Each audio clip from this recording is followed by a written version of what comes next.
Hi, this is Chris, and today I'm going to walk through creating a FEMA damage assessment form and taking this paper form, this PDF, and it's FEMA form 90-81, which is the preliminary damage assessment for a site estimate, and turning it into an electronic form that will show up on a handheld device. So I'll show you that form in our inspections and surveys module, goRoam. So let's go ahead and get started.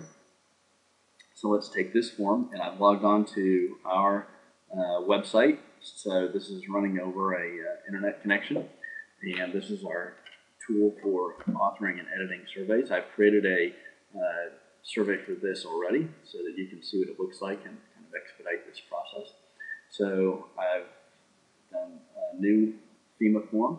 I've named that form. I've enabled it. I've come in and I've set what roles have access to that form. So this is the form name. These are all the roles, and you can add your own roles. So I've taken the admin role and the technician role and said that those users that are in those roles can manage that form or complete that form in the field. So let's go ahead and get started. I've set the icon for it. We have a whole slew of icons that you can choose, and you can scroll through these icons and pick which icons you want to have associated with it. So that's pretty quick. But go ahead and return, and I'll update that right there. So I've got a version of the form. If I want to edit it, I'll go ahead and copy it. And you can see what the form looks like. So you saw this form in the background with a site or a section of applicant information, and then another called site information. So I'll take that form, and you can see the way the mobile's laid out. You'll see pages, and pages have questions, and questions have attributes. So the form is going to look like this. I'll go ahead and save it so you can see it on a handheld device. So you'll see the county, the name of the applicant, the name of the local contact, the phone number, and then the same types of things, the site information, a drop down as an example. So it's pretty straightforward to author and edit forms.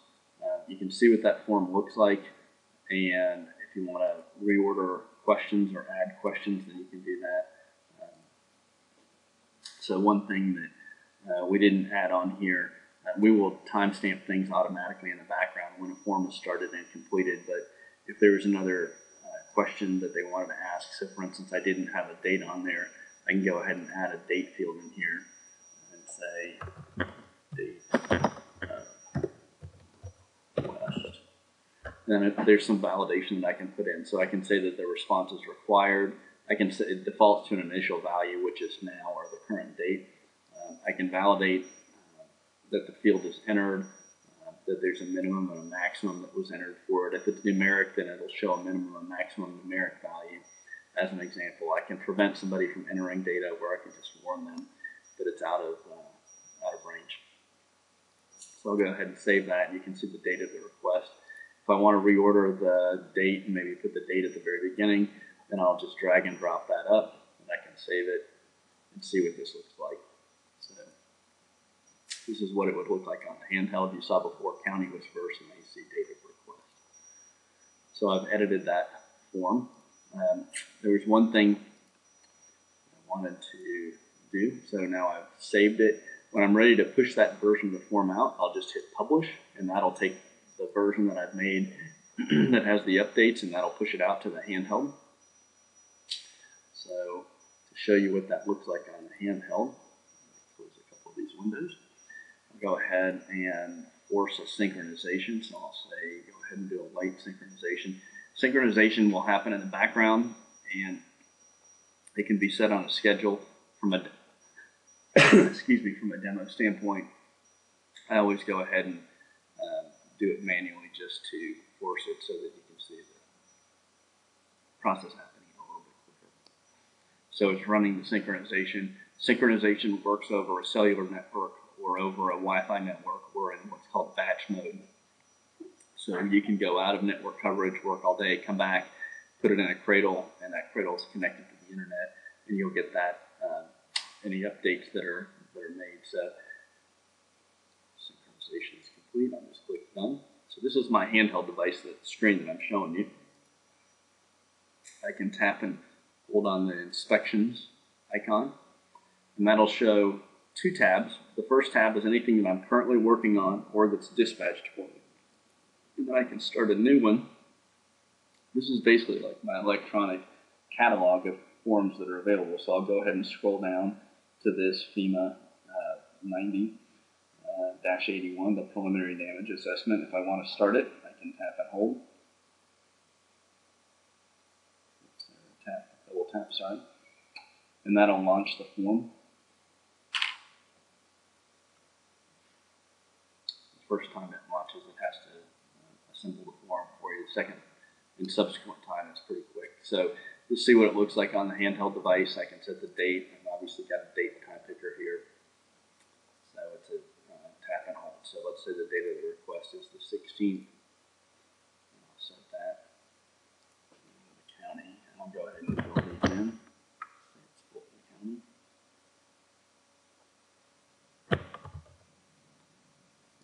The applicant is Joe Smith.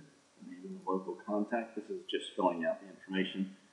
Bob, let's say. We've got the phone number. Phone numbers can be set to have, this is set with our, what's called the regular expression, so it'll validate that it's a valid phone number format. And you'll see the site information section. So go ahead and enter some information, and you'll see the drop down. It's called debris removal. There's a couple of unique fields that I've got on here, namely the GPS. I'm doing this demo from inside an office, so GPS frequently won't be captured inside here. So it can't detect my GPS position because I don't have access to GPS satellites. If I did, then it would automatically fill in the latitude and longitude. And then I can go ahead and click capture, and this will use my mobile device's camera to capture a picture. So I've got a printer on my desk. I'll go ahead and capture this printer. So that captures the printer, and I'll pull that back into the application.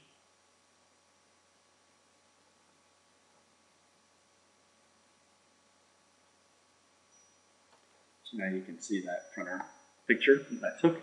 A couple of interesting things. I can edit this picture. So if I need to make annotations on it, I can open it up and I can draw that's where I need to update. And I can save that. So that annotation is actually embedded right on the picture. And then when I'm done, I can simply click the done button or touch the done. It's going to ask me if I want to save it. I'll say yes. And then there's another question it's going to ask. If I mark this complete, then I can't edit it anymore. It will put this survey in a queue, and the next time I synchronize or have a network connection, it'll go ahead and send that to the server. So I'll go ahead and click yes. It says that there's a warning. Do I want to see the warning? I think it was just a validation warning, so it didn't prevent me from saving it. So I'll go ahead and save it. So now you can see my current shows what I was working on, and that's actually got a check mark on it, so it shows that it's done.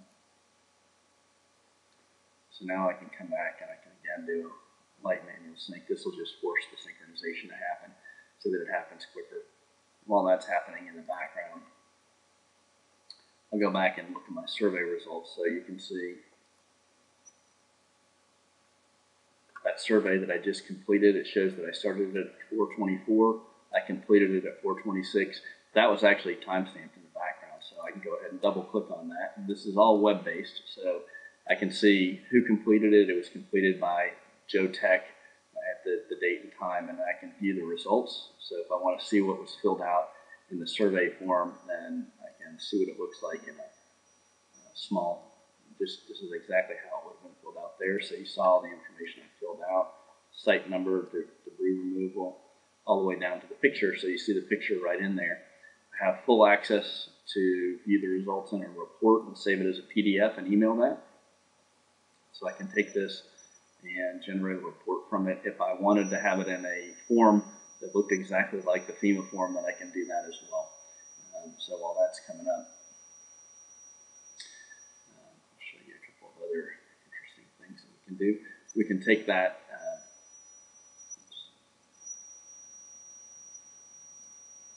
we can take the form and actually export all the data for the form. So as soon as that report comes up, I'll show you that.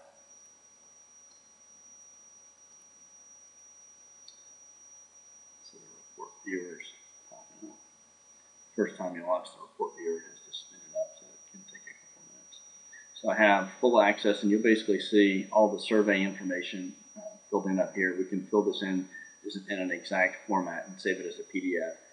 The blue sections are the pages. That's the question. That's the response. I can also put this into print layout, which is what it would look like if it was going to be printed.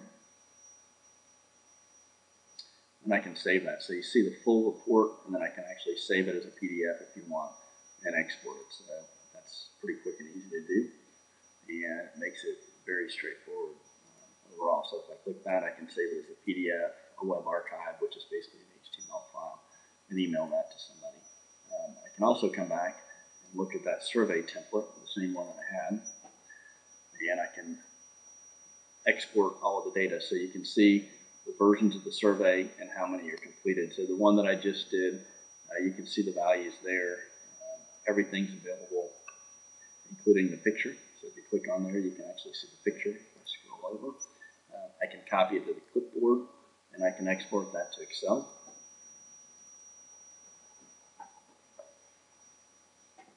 Just paste that button into Excel. Now I have all that data in Excel as well. And you can import surveys if you want to import surveys as well. Pretty quick. And that's a very quick walkthrough of automating emergency assessment forms. So this was the FEMA preliminary damage assessment, and all that data can be collected on a handheld device in the field and completely eliminate all paper associated with it. Thanks for watching.